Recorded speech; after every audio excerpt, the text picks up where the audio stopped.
A very good day to you. Welcome to Herman Manyora's YouTube channel. My name is Jadil Kabira. Absolutely excited that you're here once again for our political conversations. I'm here with Herman Manyora, political analyst, commentator, and University Don. How are you doing? Good, I'm here. You said Africa is fire. You're looking at what is happening in Gabon. I want us to talk about that. You know, it seems like inakuja tu ikikuja hivi. These coups.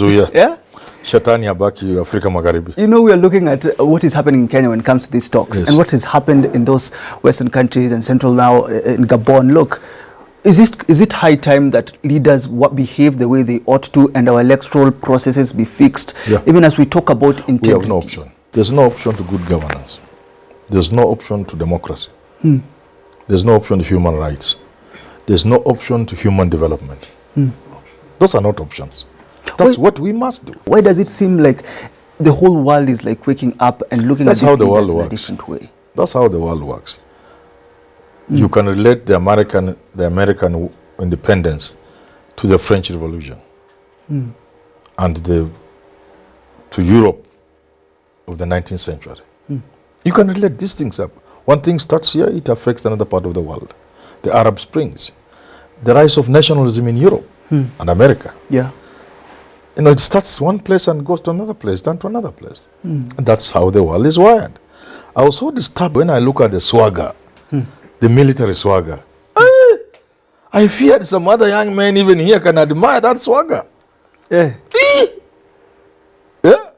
You see the swagger? I don't want you to go there because I know last time you said Raila will come out with the regalia and he came out looking like a military man. So this time don't say that. Kenya is beyond that. No, we are beyond that. You know, we just want our leaders across Africa, to know, first the window of change is blowing, but even without that, we are in the 21st century.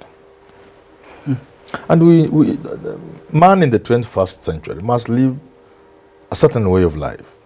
Just because we cannot live like the 18th century. Our people must have the highest possible standards of life. Our children must go to good schools. We must have medical care for our people. The economy must grow. Our young people must get jobs. There are no options about these things. You know, when you look at what is happening, but the military doesn't bring the better option. Unfortunately for those who are celebrating the military, they also don't bring better. We have seen them before. People are just sometimes excited because of the excesses of like that man who was in Gabon. Your father has been there for 46 years. You yourself, you are there, I don't know how many years. 55 years. You are not from 67, your father and you have been ruling one country. You are not even ashamed. You are not even well. You are down with a stroke, for heaven's sake. Even for your own health. You can't just go home and relax with your family. You know, this is where I'm going with the fair, when it comes to fairness in so the excitement is understandable. Yes. But I don't think it is anything to be celebrated. No. You can't have the military taking over the country. I will not celebrate the military in State House. I will not. I'm old enough to know because I've seen it. It doesn't. In fact, it makes situations worse. You know, when you look at Gabon, the president, he won the elections. And this is what we have been talking about here in Kenya. He won the elections. Yeah, winning elections. This is what we've been talking here in Kenya because of what Azimio calls bravado from Kenya Kwanza's side, because they have won the elections. What would you say makes an election fair despite a leader coming out of it? Let me tell you, when you get out now, can you tell me it is night? Is it daytime? It's daytime. Do you need any science? It's just common sense. When an election is free and fair, people can see it. When there are issues with an election, people can see it.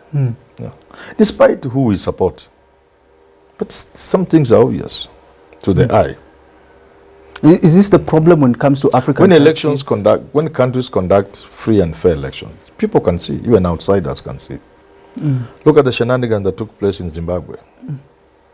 You don't even need to be there to know something was not right.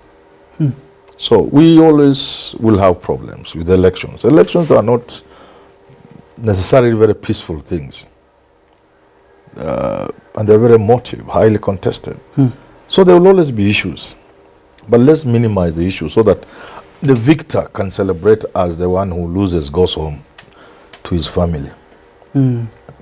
fairly, when the elections have been fair. As fairly as it can humanly be possible. The other question that rises when it comes to African elections is the influence of the West.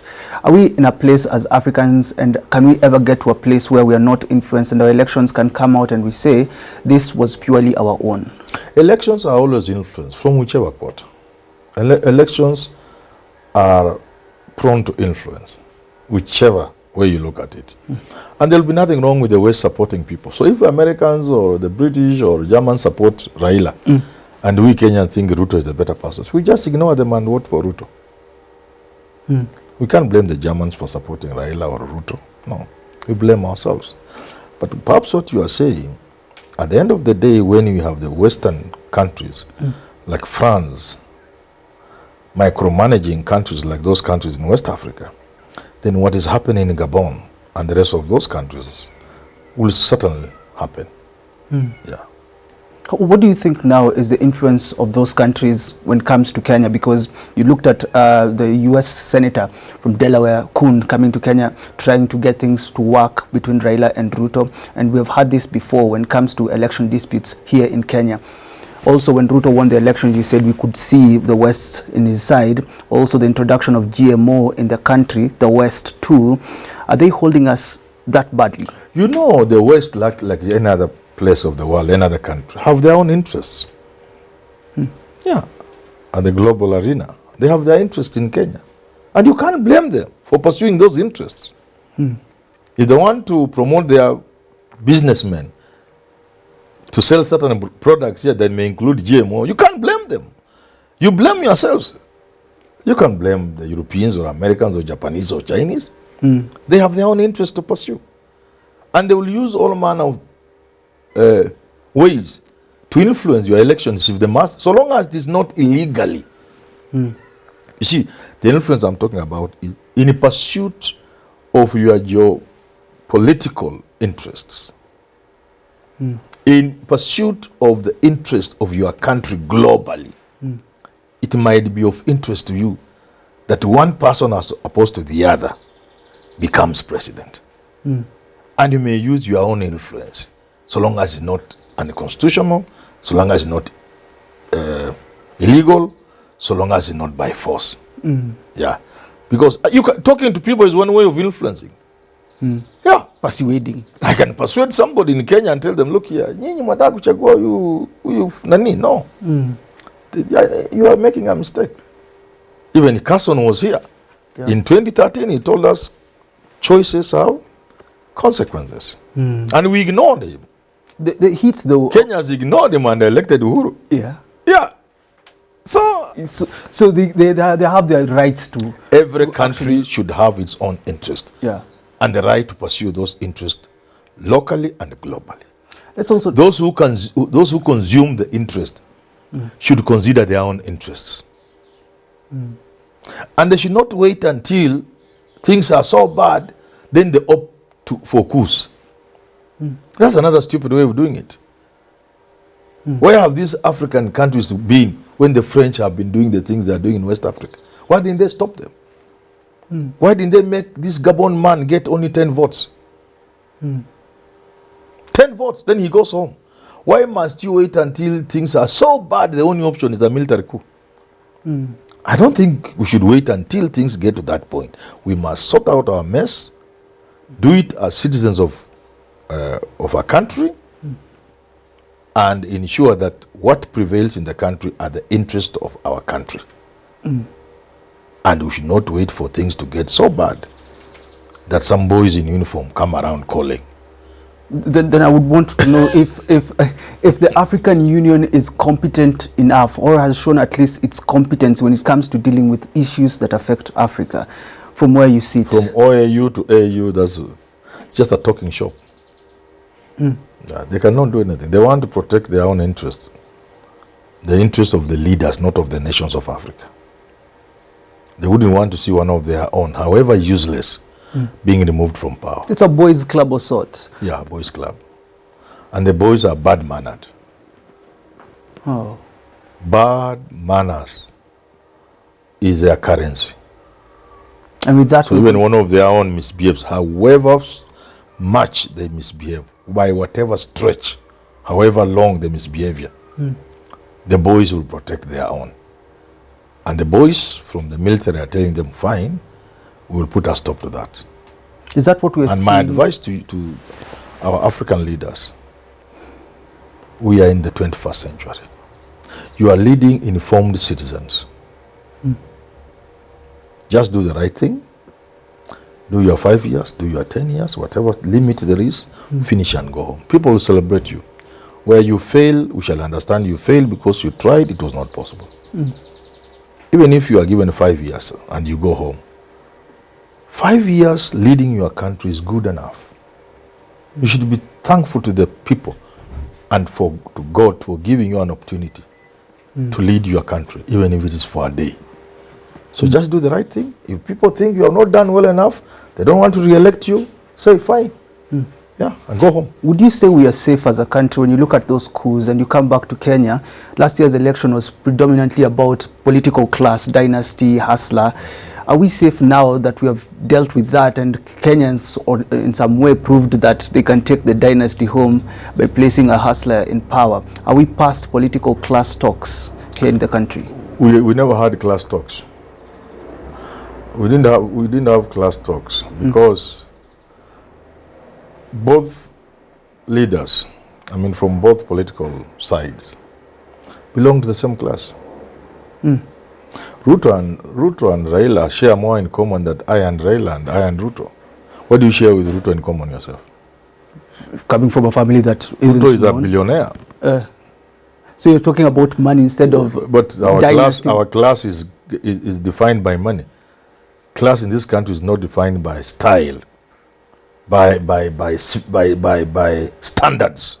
You know, if you go to some countries, those in the upper class have certain standards which others can just say, I wish. Sasa hapa Kenya hata mtu ako na billion, mnakunywa same bia ya 200. Ukiosha mtumba yako ya gari ya 600,000 na hiyo maji ya sewage ya mtaro, yeye anaosha Range Rover yake hapo ya 30 million. So we don't have standards. So when we talk of class in this country, it's just a question of money. In fact, many people who have joined the so-called class, the rich class, they can't survive in a civilized society. Even what does a man of a class? How do they dress? How do they eat? What music do they appreciate? They can't. You need a school. You need a school station in Karen to teach these thieves what it means to belong to a certain class. Hata vile watoto wako wanataka waongee kwa nyumba, hata vile wanavaa. Ile music wana appreciate bwana Mugithi.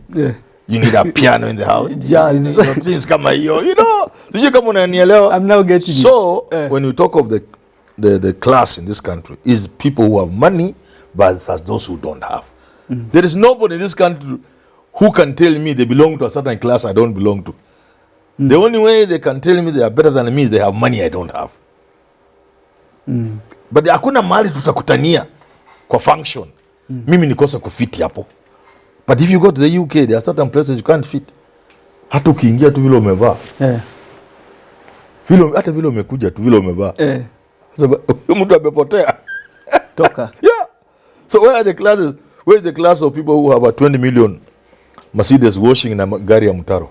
Na anakunywa bia 200. So let's wind up. If we are seeing what is happening in the Western countries of Africa, and we don't want us to get into that place, what should we do? What should the president now look at? Just do the right thing. Just do the right thing. In fact, we have a constitution. I may not like it so much, but this constitution, if we just follow it, we just implement. If you are just good people, if you are a president, just be a good person. You'll be surprised how things will work. If I become president today, I'll just be a good person. I'll just be a good president. I'll just do things I think are good for this country. And everything will follow. You may not even campaign for a re-election.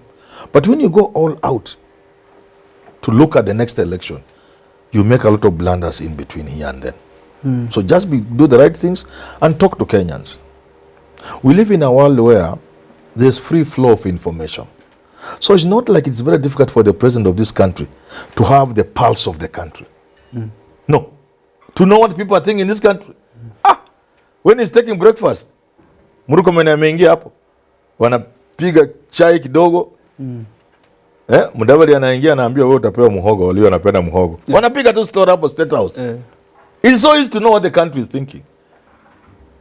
So for the easy to know how difficult is it for the government, for example, to know that people are fleeing this country? Businessmen. You don't even need to do research, you just know it. People are being sacked. Yesterday a girl talked to me, I think when we were recording shows here, a girl from a bank, I don't want to mention the bank, she was telling me, I'm on the list of people who have been sacked. The banks are also, everybody is reducing people they have hired just because of one move from government to 1.5% housing. We'll talk about that on Manyora on X. In case, by the way, you haven't seen Manyora on X, the conversations that we have on Twitter. As we're wrapping up, I'd encourage you to follow Herman Manyora on Twitter, listen to some of the conversations we have there, Manyora on X. But for him, he says, if you don't want to get to a place where we look at, where there's other countries that look at us in a bad light, the president needs to do the right thing. Have yourself a lovely rest of your day.